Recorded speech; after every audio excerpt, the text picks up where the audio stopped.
Amigos telespectadores da Rede Vida de Televisão e do programa Páginas Difíceis da Bíblia, estamos na metade, não, acho que um pouco antes da metade do Evangelho de João. Mas estamos no capítulo 7, ele tem 21 capítulos. Tem 21, então está por aí. Terça parte. Terça parte. Vamos continuar onde nós paramos? Bom, nós paramos no versículo 10, então agora... Do capítulo 7, sétimo. Vamos agora a partir do versículo 11. Os judeus o procuravam na festa, dizendo... Na que festa? A festa das tendas. Isso. Mas eu vou explicar esta festa mais adiante. Onde está ele? Faziam-se muitos comentários a seu respeito na multidão. Uns diziam, ele é bom. Outros, porém, diziam, não, ele engana o povo. Entretanto, ninguém falava dele abertamente, por medo dos judeus. Jesus novamente suscita oposição ao lado de simpatizantes. E isto os sinóticos também conhecem.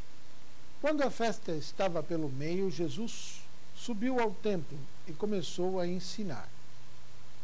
Admiravam-se então os judeus, dizendo, como entende ele de letras sem ter estudado? Jesus lhes respondeu. Bem, aqui vamos parar. Como entende esse homem alguma coisa se não estudou nada? Se é ignorante, se é da Galileia, se é um aldeão, se é um carpinteiro, que credibilidade tem? Ao que Jesus responde, minha doutrina não é minha, mas daquele que me enviou.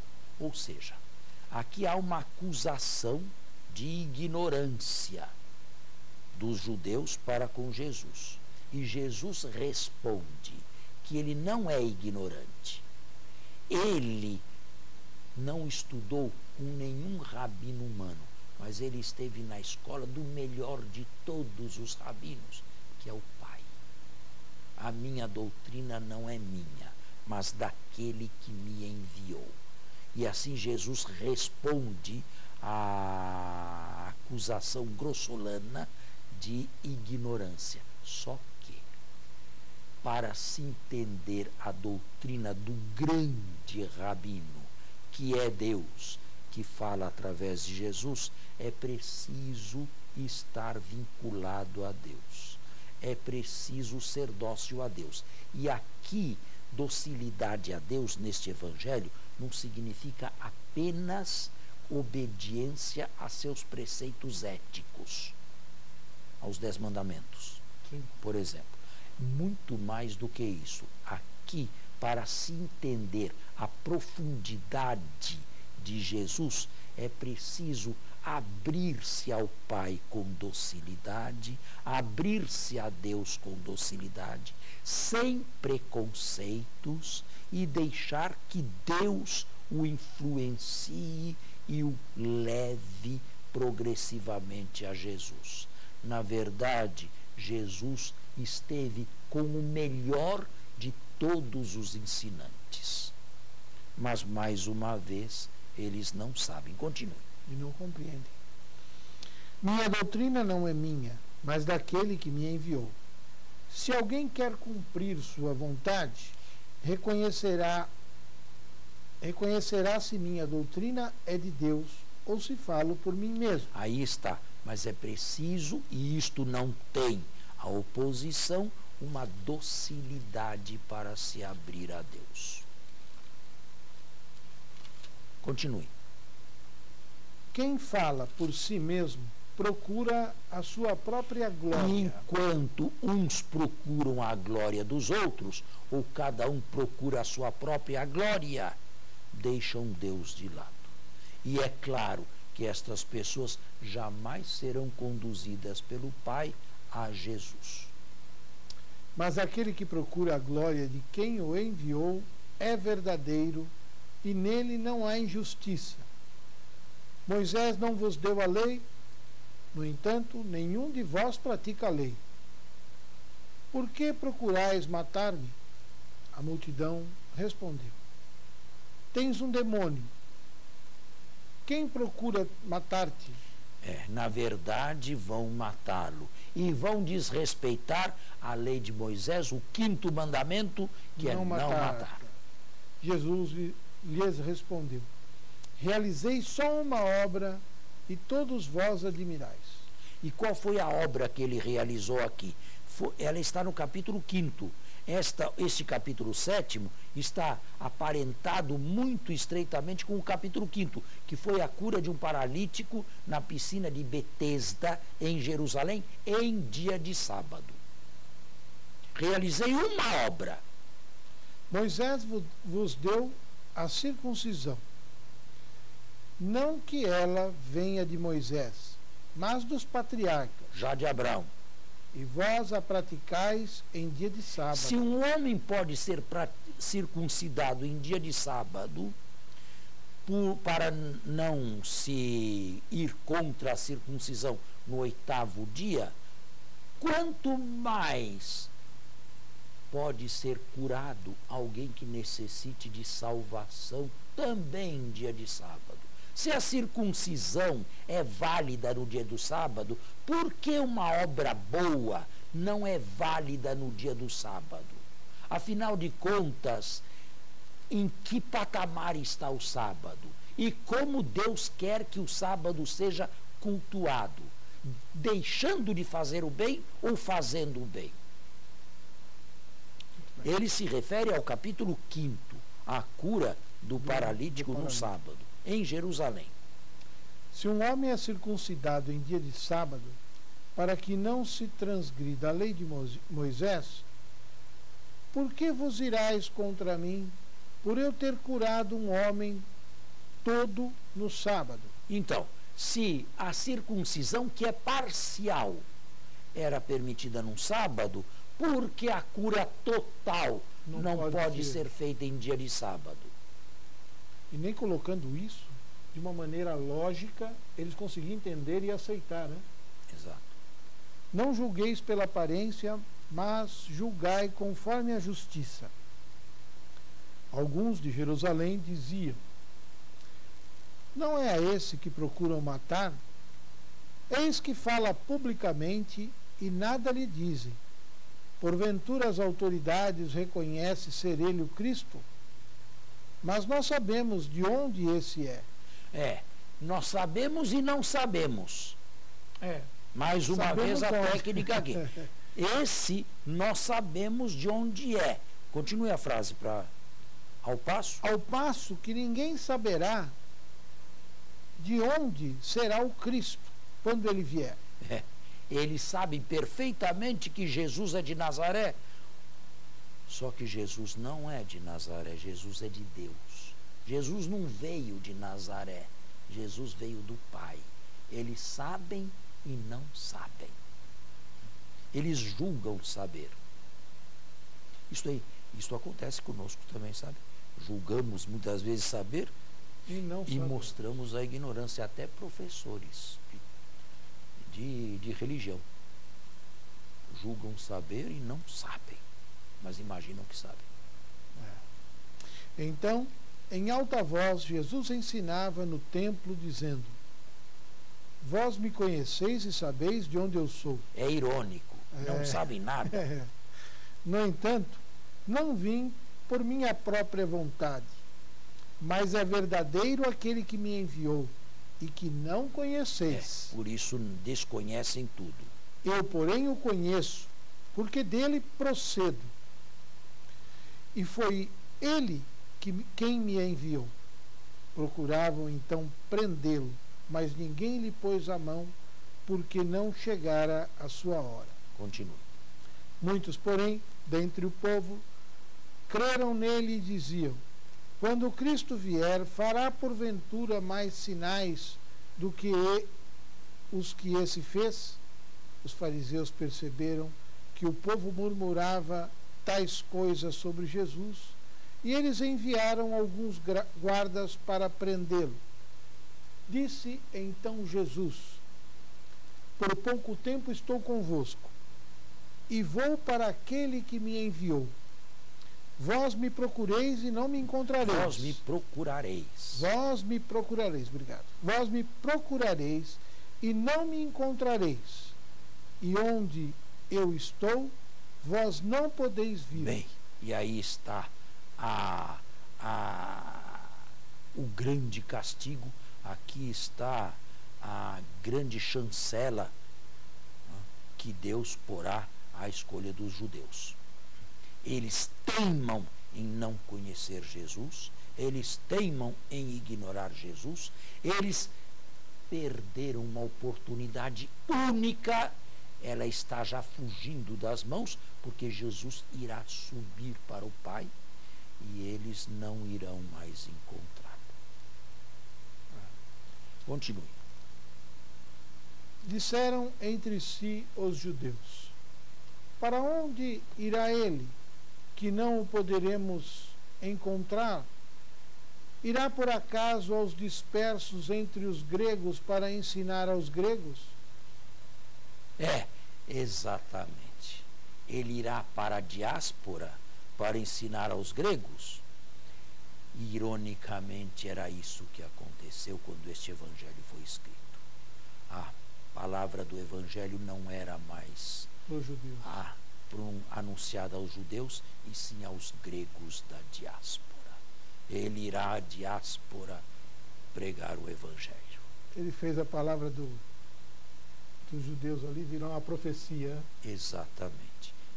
O evangelho, quando este texto foi escrito, já era pregado na diáspora aos gregos. Até o dia de hoje. O que significa esta palavra que nos disse?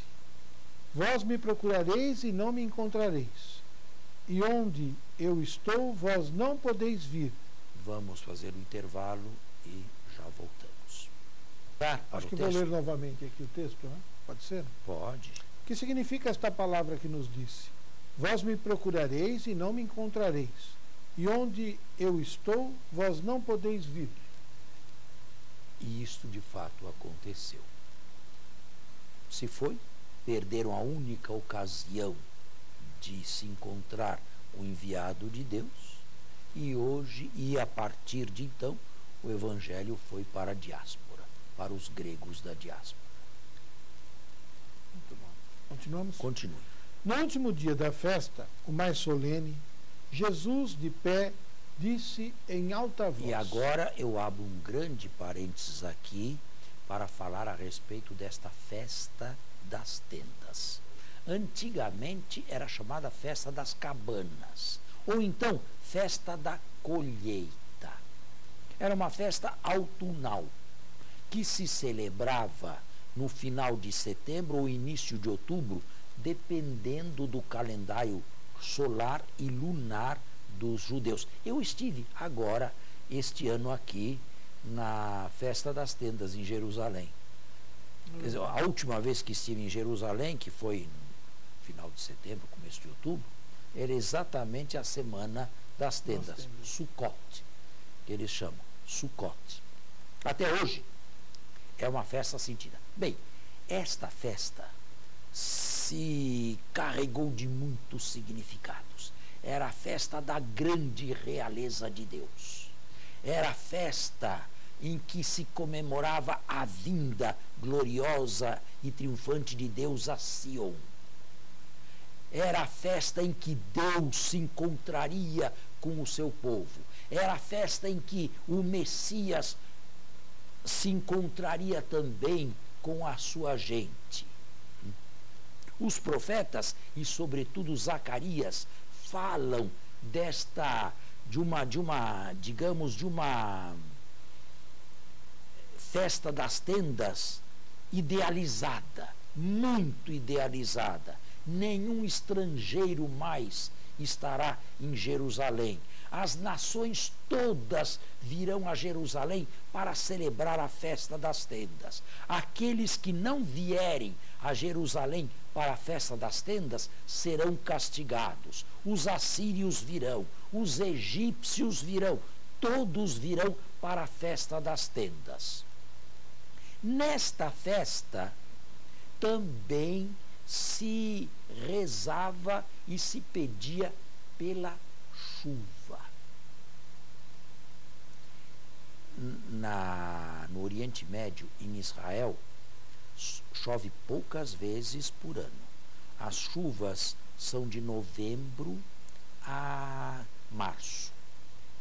Depois não chove mais. Porém,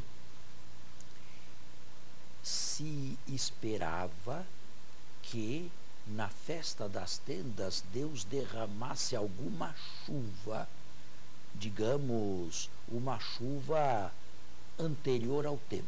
Até hoje, os árabes da Jordânia, que odeiam os judeus, ficam muito atentos na semana do Sukkot, a ver se cai chuva. Se cair chuva um dia, é sinal de que haverá bom tempo, chuva e colheita para o ano próximo. Eu estive nesta última festa das tendas e numa noite caiu chuva. E depois não mais. Agora só, agora no mês de novembro e até março caem chuvas. Interessante, hein? Portanto, uma festa para se pedir a bênção da chuva. E o que se fazia? Durante 6 dias havia uma procissão diária que ia até a fonte de Guion, onde um sacerdote enchia de água uma ampola e todos vinham em procissão cantando o Halel, o Salmo 113 a 118, e abanando os seus ramos, lulab, que se chamava, e o sacerdote derramava aquela ampola no altar do santuário de Jerusalém. No 7º dia, o mais solene, fazia esta procissão, mas o sacerdote fazia 7 voltas ao redor do altar, derramando água e pedindo a Deus a bênção da água. Esta era uma das finalidades da festa das tendas, celebrada e sentida muito pelos judeus até os dias de hoje. Fazem até tendas hoje para ficar uma semana em cabanas, lembrando o tempo em que viveram em cabanas na história bíblica do deserto a caminho da terra de Canaã. O que aconteceu no último dia? Leia novamente. No último dia da festa, o mais solene, Jesus de pé disse em alta voz: se alguém tem sede, venha a mim e beba. Aquele que crê em mim... E beba aquele que crê em mim. Bem, que significa isto? Jesus diz que eles foram ouvidos. Eles que pediam água foram ouvidos.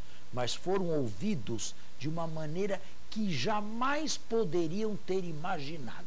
Deus os ouviu para além de todo o desejo. Deus lhes dá uma água viva. Uma água que sacia perenemente e eternamente. Se alguém tem sede, venha a mim e beba aquele que crê em mim.